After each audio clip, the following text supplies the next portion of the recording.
Então agora a gente vai dar continuidade e vamos falar de hidrografia da Ásia, certo? A Ásia, ela possui uma grande rede hidrográfica com destaque para os rios Ganges, aqui na Índia, o rio Indo, que também fica aqui no território da Índia, o rio Azul e o rio Amarelo, que ficam aqui na área da China, certo? Esses rios têm um grande destaque porque eles possuem uma grande importância econômica e cultural também para a população. O rio Ganges, por exemplo, ele é um rio extremamente valorizado pela religião aqui da Índia, que é o hindu, se eu não me engano, certo? E esses rios aqui na China também são bastante utilizados para navegação, para transporte de materiais, de mercadorias, de pessoas e também para geração elétrica, certo? Aqui na Ásia, esses rios, eles possuem uma grande importância, principalmente os rios aqui dessa região central, porque a maior parte das nascentes deles estão nessas regiões montanhosas que existem aqui, certo? O derretimento anual das neves das montanhas e também o fenômeno das monções que vem aqui, cadê? Aqui, ó, o mar tá aqui, então as monções que vêm do mar acabam aí também sendo um componente que influencia o surgimento de grandes nascentes aqui nessa região. Por isso, tem uma densa hidrografia composta ainda por esses rios e também por lagos e por mares, certo? O Mar Cáspio bem aqui. Então, a Ásia possui uma grande capacidade hídrica e se destaca aí no nosso planeta. Agora vamos falar da hidrografia da Europa, certo? Na Europa a gente encontra a presença de rios em 2/3 das áreas planas desse território, então tem bastante rio também, ok? As planícies fluviais daqui da Europa, com rios navegáveis, elas acabam proporcionando um aproveitamento econômico com o transporte de mercadorias com custo muito baixo. Então, a maior parte desses rios são navegáveis e eles são utilizados para transporte de mercadorias, de pessoas e por aí vai. Além disso, também muitos desses rios são usados para a geração de energia hidroelétrica, ok? As regiões elevadas possuem uma grande importância para abrigarem diversas nascentes. Vocês lembram que nessas regiões aqui, mais ou menos, nós temos cadeias de montanhas e justamente muitos desses rios acabam nascendo aí nessas cadeias montanhosas. Os principais rios da Europa é o rio Loire, aqui, rio Elba, que está aqui, rio Reno, que está aqui, certo? O rio Volga, aqui, ele é bem extenso, ó. O rio Tamisa, na Inglaterra, que ele foi bastante importante no período da Revolução Industrial. E o rio Danúbio também, que é um dos mais extensos aqui da Europa. Ele praticamente liga uma ponta à outra, ok? Então vamos lá. Agora vamos falar de vegetação. Falar de vegetação é bem simples, já que muitas vegetações se encontram em locais onde o clima é o mesmo. A vegetação e o clima estão diretamente ligados. Então, se um lugar vai ter clima tal, provavelmente vai ter a mesma vegetação de um lugar que tem o mesmo clima que esse outro lugar tem. Acho que vocês entenderam. Mas enfim, por isso eu decidi juntar a Ásia, a Oceania e a Europa para falar de vegetação. A gente vai falar da vegetação e eu falo para vocês se essa vegetação se encontra ou não nesses continentes, ok? Então vamos lá. Começando pela tundra. A tundra, ela é uma vegetação de gramíneas, uma vegetação bem rasteira, que está aí acostumada a viver em climas frios, climas polares, ok? Ela passa a maior parte do ano, assim, congeladinha, numa camada de gelo chamada permafrost, certo? E nas áreas que chega a ter temperaturas um pouco mais elevadas e esse gelo consegue derreter, essa aqui é como fica a tundra, certo? A gente encontra ela no norte da Europa e da Ásia. Então, toda essa área aqui rosinha, ó, mas aqui bem ao norte a gente encontra tundra. Então, observem que não é só na Europa e na Ásia que a gente encontra a tundra. Aqui na América do Norte a gente também encontra, porque aqui também tem um clima polar. E é justamente o clima de onde a gente encontra esse tipo de vegetação. Ok? Agora, vamos falar da floresta boreal ou floresta de coníferas ou taiga, certo? A taiga é justamente a floresta onde a gente encontra pinheiros, certo? Esse formato de árvore em formato de cone, por isso é floresta de coníferas. Essas árvores também elas são adaptadas para climas mais frios e elas estão em uma grande extensão de todo o planeta, na parte de clima frio, certo? São árvores que são amplamente utilizadas pela indústria madeireira para a produção de papel, de celulose, né? De móveis também às vezes. A gente encontra a taiga no norte da Europa e da Ásia, abaixo da área de tundra. Então aqui esse lilás aqui, ó, todo esse lilás é a área de vegetação da taiga, da floresta de coníferas. Então aqui, ó, na América do Norte também tem. Então sempre onde vai ter clima frio vai ser taiga, clima polar vai ser tundra, certo? E assim sucessivamente. Vamos agora para a próxima, que é a floresta temperada. Essa floresta, ela se caracteriza por ser uma vegetação arbórea, certo? De grande porte, e também por ter folhas que acabam caindo no período do outono, né? Igual aquela música que diz: no outono é sempre igual, as folhas caem no quintal. Então aqui no quintal das florestas temperadas sempre caem as folhas, ok? Justamente porque em clima temperado a gente tem aí as 4 estações do ano bem definidas e no outono essas folhinhas caem, ok? É uma floresta também bastante densa, presente também no norte da Europa e da Ásia. Então aqui, ó, toda essa área mais verdinha, justamente onde está o clima temperado, a gente encontra a floresta temperada, ok? Vamos pro próximo. As estepes e as pradarias. Essa vegetação, essas duas vegetações, elas são vegetações mais arbustivas, certo? Elas não passam aí de 1,5 m e dificilmente a gente encontra árvores, algo de porte mais arbóreo, ok? E elas se encontram, as estepes, na Europa, na Oceania e na Ásia também, certo? Vamos procurar aqui. Estepes. Deixa eu ver. Pronto, toda essa área aqui que se chama aqui nesse mapa de savana tropical e subtropical, a gente encontra as estepes. Não, no caso aqui, pastagem de savana temperada. Ó, todo esse laranjinha aqui mais escuro são as estepes. Aqui, ó, na Oceania nós temos uma presença também. Aqui na Ásia e aqui na Europa. Aqui também na América, mas não estamos falando de América, né? Mas vamos pro próximo então. Savanas, ok? As savanas, elas aí têm como característica vegetação de porte arbóreo e arbustivo também. Então a gente encontra aí árvores, mas são árvores mais espaçadas, então são mais espalhadas, e bastantes arbustos aí de altura que não passam de 1,5 m também. Então essas são as características da savana, que se encontram em áreas de climas mais quentes. A gente encontra savanas na Oceania e na Ásia, certo? Justamente aqui, ó, que é justamente esse laranja, bem mais clarinho, que tá aqui na Oceania, ok? E na Ásia, nesse mapa, não tá mostrando mais. Eu tenho certeza que tem na Ásia aqui também. Mas não se preocupem, vai dar certo. Floresta tropical. A floresta tropical é uma vegetação de grande porte, arbórea, floresta muito densa, e que consegue ser densa assim por conta da alta pluviosidade do clima tropical e da temperatura também. Então, justamente um ambiente perfeito para o surgimento desse tipo de floresta. A gente encontra a floresta tropical na Europa, na Oceania e na Ásia, certo? Aqui está dividido em 3 tipos de floresta, em 2 tipos de floresta tropical, a úmida e a seca, e é basicamente aqui esse verde mais escuro, certo? Ó, aqui na Oceania, na Nova Guiné, nós encontramos aqui, porque é justamente a parte mais perto aqui da Ásia, ok? Vegetação mediterrânea. Essa vegetação, ela também tem características de uma vegetação mais arbustiva, embora a gente possa encontrar algumas árvores não tão altas assim, certo? Ela fica nas regiões próximas ao litoral, principalmente nas regiões mediterrâneas, ok? E ela se encontra também na Europa e na Ásia. Cadê aqui? Mediterrâneo é esse rosinha aqui, ó, ok? Floresta mediterrânea. Então, toda essa área aqui rosinha, a gente encontra esse tipo de vegetação, certo? Também, ó, próxima do litoral. E por último temos o deserto, a vegetação desértica. Tia, existe vegetação no deserto? Sim, existe mais ou menos, certo? Esse tipo de vegetação, ele consegue surgir nas áreas que não são tão quentes assim, mas são só arbustos baixos, certo?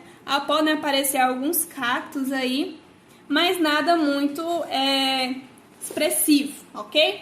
A gente encontra aí o deserto tanto na Europa, como na Oceania, como na Ásia. Justamente esse amarelinho aqui mais clarinho, aqui ó, no centro da Ásia, na pontinha aqui da Europa, e aqui o centro da Oceania também. É uma área bastante desértica, ok? Então vamos pro próximo. Agora, vamos falar de Oceania de fato. Falar de relevo, de clima e de hidrografia. Vamos lá. Muito bem. Agora que terminamos de falar de Europa e de Ásia, vamos falar do nosso pequeno continente chamado Oceania. Sim, a Oceania ela é o menor continente do nosso planeta, certo? Ela é formada por um conjunto de ilhas, sendo que a Austrália é a maior massa continental que existe nesse continente, como a gente vai já ver, ok? Ela também, esse continente, quer dizer, ele é dividido em 3 categorias, digamos assim: a Polinésia, a Melanésia e a Micronésia, certo? Esse continente ele é formado por diversas ilhas, são mais de 10 mil ilhas nesse continente. Então, é bastante ilha. E essas ilhas têm origens diferentes. Algumas têm origens vulcânicas, outras são ilhas de corais, outras são ilhas continentais, como a Austrália, certo? E assim sucessivamente, ok? A Austrália, ela ganha esse maior destaque por ela ser a maior massa continental que tem nesse continente, já que ela tem aqui, 7,79 milhões de quilômetros quadrados. Ela é um dos maiores países do mundo. E a Austrália também, ela está isoladamente segura, safe and sound, poliglota, safe e salva de eventos geológicos, porque ela está bem no centro da placa indo-australiana. Isso quer dizer o quê? Que ela não vai sofrer com terremotos, com vulcanismo e etc. Ok? Então vamos falar da Polinésia. Agora, a Polinésia, ela é um conjunto de ilhas que fica mais afastado da Austrália, fica mais ao leste, ok? São ilhas de origem vulcânica e temos alguns representantes mais conhecidos, como o Havaí, Bora Bora, o Tahiti e por aí vai, ok? Agora, Melanésia. Melanésia fica na parte mais central da Oceania e possui algumas das maiores ilhas do continente, como por exemplo Papua Nova Guiné, as Ilhas Fiji, Ilha Salomão e por aí vai também. E essas ilhas são formadas por rochas cristalinas antigas. Tia, eu não lembro o que é rochas cristalinas antigas, então não se preocupe, eu vou colocar aqui, se não tiver já colocado, alguma descriçãozinha do que é isso, ok? E por último temos a Melanésia. A Melanésia ela fica mais ao noroeste da Austrália. São ilhas de coral, coralinhas que chama, ilhas de corais, ou ilhas vulcânicas também.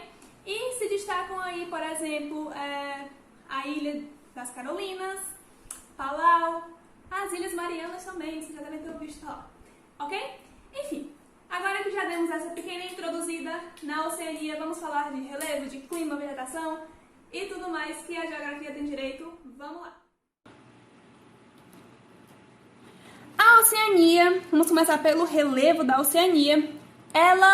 Ele é dividido em 4 regiões com diferentes características geomorfológicas, certo? Então a gente tem a unidade geomorfológica do Pacífico, a parte aqui dos geossinclinais da Tasmânia, o escudo australiano e os arcos melano-zelandeses. Então vamos falar aqui de um por um para ninguém se confundir. Começando aqui pela unidade geomorfológica do Pacífico, essa região ela aparece principalmente na Polinésia, que são as ilhas que ficam aqui, não estão aparecendo nesse mapa, mas tem bastante ilha por aqui. E essa área justamente é essa área aqui das unidades geomorfológicas do Pacífico. São ilhas formadas por ação de vulcanismo, né? São ilhas vulcânicas e também podem aparecer ilhas coralíneas.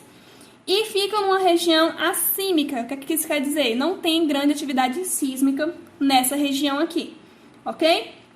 Na parte mais oriental do sudeste da Austrália, certo? A gente encontra aí já outro tipo de unidade geomorfológica, que são os geossinclinais da Tasmânia, certo? Essas áreas demonstram as maiores altitudes da Austrália. Esses geossinclinais, para quem não sabe, acredito que muitos não saibam, são estruturas geológicas gigantescas em formas de bacias sedimentares alongadas, que vão sofrendo aí uma sedimentação intensa. Então, os sedimentos dessas bacias sedimentares vão sendo desgastados e eles vão sendo deslocados para as áreas periféricas, certo? Para as áreas ao redor dessa bacia sedimentar. E depois, essas bacias acabam passando por um processo de soerguimento com a formação de cadeias de montanha, certo? Então, os sedimentos dessas áreas vão sendo desgastados e ela acaba se elevando em relação a outras, ok? E dão justamente a origem a cadeias de montanhas. Depois temos o escudo australiano. Ele aí surgiu justamente no período pré-cambriano, que é mais ou menos uns 600 milhões de anos antes de agora, certo? E esses escudos aparecem principalmente aqui no noroeste, no norte e na região central da Austrália, aqui toda essa região aqui, a gente pode encontrar esse escudo cristalino, certo? E no restante do território aqui ao redor, esse escudo cristalino ele é coberto por sedimentos de diferentes períodos geológicos, ok? Por fim, a gente tem os arcos melano-zelandeses, esses que se caracterizam por uma série de ilhas vulcânicas que formam uma espécie de arco que vão desde a Nova Guiné, aqui, ó, até a Nova Zelândia aqui. Então, esse é o que é o chamado arco melano-zelandês, ok?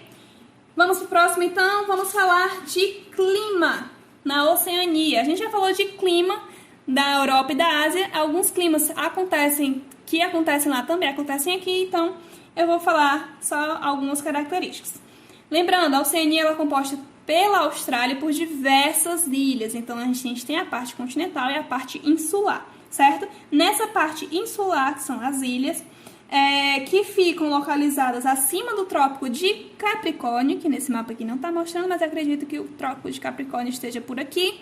Então, essas ilhas aqui, elas vão ter temperaturas mais elevadas e influência da maritimidade, e isso vai causar uma menor amplitude térmica, ok? Então, não tem uma grande diferença aí entre a temperatura mais alta e a temperatura mínima, certo? Já aqui na parte sul da Austrália e na Nova Zelândia, a gente encontra aqui esse clima que aqui é o temperado úmido, certo? Tá em espanhol, mas dá pra ler, né? Somos poliglotas. Então, aqui nessa região, a gente tem aí climas que estão acima, que tem um comportamento climático que tende a ter temperaturas médias mais baixas, mas fatores como o relevo e a maritimidade também acabam exercendo bastante influência aqui nesse tipo de clima, certo? Na parte insular e no norte da Austrália, então aqui nas ilhas do norte e aqui no norte da Austrália, a gente encontra a zona intertropical com climas tropicais pluviais, com temperaturas médias altas, e a pluviosidade também é bastante intensa, justamente devido à maritimidade também. Então, a Austrália, de maneira geral, tem bastante influência aí da maritimidade, certo? E mais próximo aqui da Ásia, os climas são mais tropicais quentes, ok? Com a alternância entre estações úmidas e secas devido à influência das monções também que acontecem ali na Ásia, certo? Na parte mais central da Austrália, a gente encontra aqui justamente os desertos, ok? E que a gente sabe, desertos tem pouca umidade, pouca chuva, certo? E os verões são muito quentes. Invernos são mais ou menos, mas o verão são muito quentes, os verões, ok? Na parte aqui mais ao sul, a gente tem um clima subtropical, certo? Mas mais subtropical, que tem aí as características mais amenas também, certo?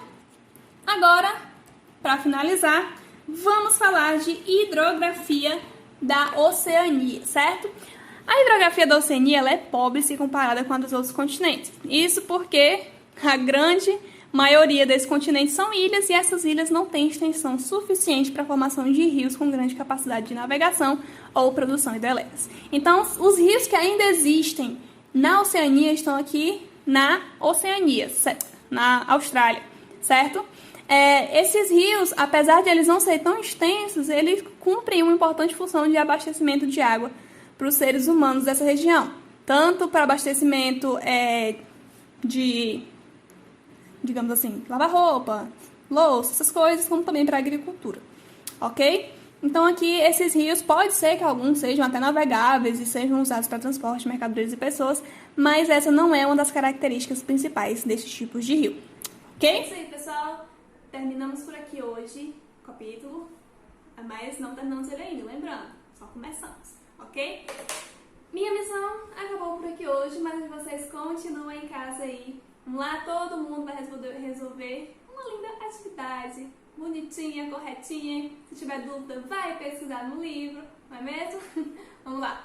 A atividade para vocês responderem é a seguinte, página 173, página 174 até a questão 9, tá? Então, a página 174 vocês vão responder até a 9ª questão. E, além dessas duas, vão responder também a página 188 e a página 189, ok? Espero que tenham gostado do vídeo, que tenham entendido tudo. Se tiver surgido alguma dúvida, tentem dar uma lida. Aí, se não resolver, aí vocês dão um jeito de falar comigo com a tia Thaís pra tirar dúvida. Ok? Então, um beijinho pra vocês. Espero que tenham gostado e até o próximo vídeo.